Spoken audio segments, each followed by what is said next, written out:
today's younger athlete, obviously we're using tech as a vehicle to connect with them because that's how they communicate.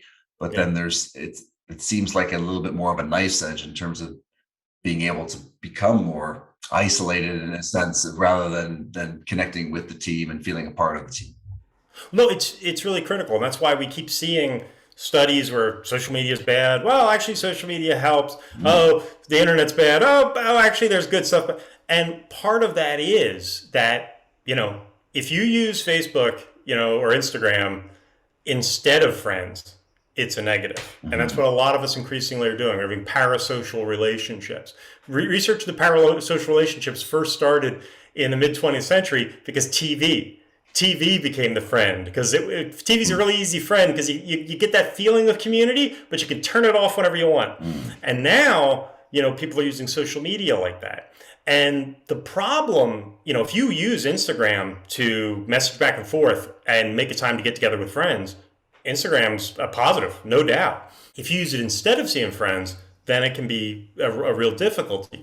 But the bigger issue is, especially with the younger generation, is that whether if you're not careful, even if you're not trying to Yeah. replace face-to-face relationships, you only have 24 hours in a day.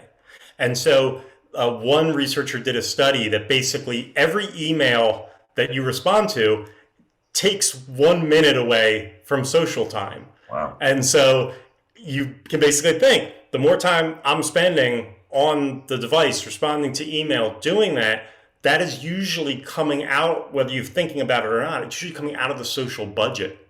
And so, again, even if you're using it responsibly, as that goes up, I mean, if it comes out of sleep, that's not good either. But usually it's coming out of social time. So you are, even if you're not trying to, often replacing face to face with social media.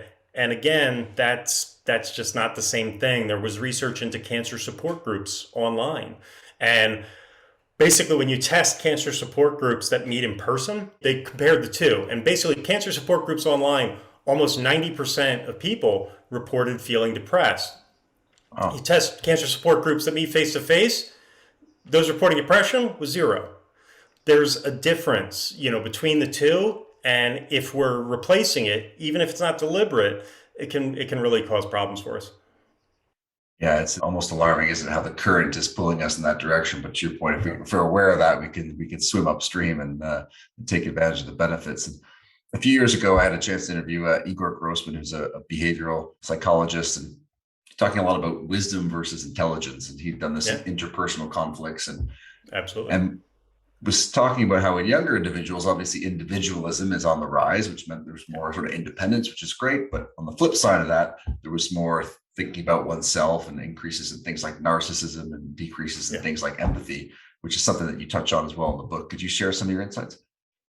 Yeah, I mean, narcissism in the 21st century, narcissism has been increasing faster than obesity. Wow. And Now that's saying something. yeah, and basically, when you see, especially among young people, you see the emphasis. The thing we're dealing with is that, the research in popularity is really interesting because popularity makes us feel really good. But there's two ways to become popular. And one is status, which is being rich, being powerful, having influence, dominance. That could be positive, but you can also get status through bullying and through other negative behaviors. The other way is likability. Those are the people who are warm, kind, supportive. And what you see is that people who get popularity through status, 10 years later, they're usually not very happy. They're not usually doing very well. And people who get popularity through being likable, these are the people who have lives that are enviable, that thrive. And in the 21st century, we've seen this tremendous push where, especially with social media, getting likes, getting shares. Did everybody see my photo? Do I have more followers? It's becoming a competition, and that is the path to status. Oh, I've got more followers than they do. That's status. That's not likability. And what we see is that generally doesn't lead to good things. It leads to narcissism, a focus on the self. And it becomes really tricky. There was one study I looked at where they asked middle school girls, what would you like to be when you grew up? And they gave them a few options. Would you like to be, president of a university? Would you like to be a senator? Well, All those lost to 43% of the vote went to personal assistant to a movie star or popular singer. Wow. Just access to fame, to status. And that doesn't lead to happiness. It certainly doesn't lead to community. And it leads to these sort of transactional, often parasocial relationships that really just don't improve our lives. And again, kind of like in the big picture, as you were mentioning earlier, the big picture, this causes the breakdown of community because we're thinking about me. We're not thinking about ourselves as one node in a greater network that's supporting one another. And so it's really problematic to that. And social media has been contributing, to that acceleration. To rather than thinking about the warmth of likable relationships, we've often turned these things into a status competition. And over the long term, for coaching, for teams, you want to win. For your personal life, that's not going to lead to happiness. Yeah, I would say obviously, athletes, coaches, we're pushing that competitiveness, and with the younger Absolutely. athletes, the narcissism is increasing, and if that's the environment that we're in and the devices are sort of amplifying that, have you heard or come across strategies or ways that these things can be adjusted and algorithms improved to be able to kind of take the edge off that? I mean, absolutely. For individuals, it's like it is amazing where we've seen these precipitous drops, in empathy and increased narcissism. But Shelley Turkle, who teaches at MIT, she pointed to a study where they saw empathy levels come back up among children. You know what it was? It was a sleepaway camp where they didn't have their phones. Wow. And all of a sudden it came back up. Taking a step away from that, we need to be able to do that because, go and win. That's awesome in terms of competition, in terms of training. You need that. You also need to have people who know you, who like you for reasons other than you being number one. And so to take a step back from social media, and again, like we talked about earlier, to be vulnerable in your relationships, to open up and for people to feel like they know you, that's what creates this empathy, to focus on being likable, not being high status in your personal relationships. How you project yourself on the field, how you interact, in terms of a competition, that's awesome. We need to be able to compete and do our best, when you're trying to win. But in our personal relationships, it helps to take a step back. That's just it. I mean, for athletes, for coaches, it's all about relationships, about reading people, teammates. But you write about how reading people's body language, which is often something that's done in sport, is perhaps a little too overrated. You talk about focusing in on the speech. So could you talk about that? I mean, some people are good, are pretty good at reading people. Usually that's unconscious. When we consciously try and, read people, we're really bad at it. Nicholas Epley is a professor at University of Chicago. And basically, when we're interacting with strangers, we can effectively read their thoughts and feelings 20% of the time. 1 in 5. 80% of the time, you're wrong. With friends, we hit 30%. With spouses, we only hit 35%. So whatever you think your spouse is thinking or feeling, 2/3 of the time, you're wrong. It's really tricky. Now we do pick up on cues from, body language, and especially when we know someone, that can shift things. But all that's usually unconscious. When people think they're going to read a book and it's going to teach them how to dissect body language, there's a reason that there's never been a body language Rosetta Stone. It's too idiosyncratic. If I'm shivering, you don't know if I'm nervous or if I'm cold.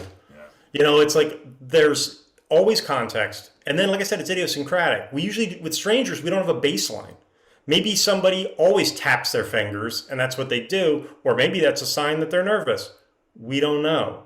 So what really does delineate it, one big difference is, like you said, is we get so much more from people's speech. When we hear someone, our ability to detect, in terms of empathy and detect what they're thinking, drops a small amount. It's like when we can't see them, we can still detect. When we can't hear them, it falls off a cliff. Wow. So speech is usually much better in terms of reading people. But the other critical aspect is really motivation. Usually we're very passive about it, and our brains are very energy efficient, which is a polite way of saying lazy. So we don't usually, when we're focused, when we're trying to read the other person, our brain gets really engaged. But usually, and this is where a little bit of competition comes in, is if we feel like there's a gain or there's a loss involved, we become much better at reading other people because we're motivated. When people are on first dates, they read people better. Why? Because there's something to win or something to lose here. It's game day. It's like when we're just idling by, we don't do as well. There's a lot of other things that can help us read people better, and that is like using the environment. Like for sports, if you're just having a cup of coffee with somebody, you're only going to hear what they tell you. If you're playing football or basketball with them, you're going to see how they make decisions. You're going to see whether they're risk averse or not. You're going to see whether they cheat. You're going to see a lot more about them by interacting with them involved in something. Another big factor can be other people. If you only spoke to someone when their boss was present, do you think that you would be getting a 360-degree view of who this person is? It's like, no. So there are a lot of factors. Usually we're bad at reading people, but there's a lot we can do to make other people more readable, to make them give off a stronger signal. And that's why, like I said, engaging with them in something that shows us their decision making, bringing other people into the mix, mentioning things that are a little more controversial or a little more to get them to react, that can give us a stronger signal because our reading skills are poor. But if we can get people to be more readable, then we can get closer to accuracy.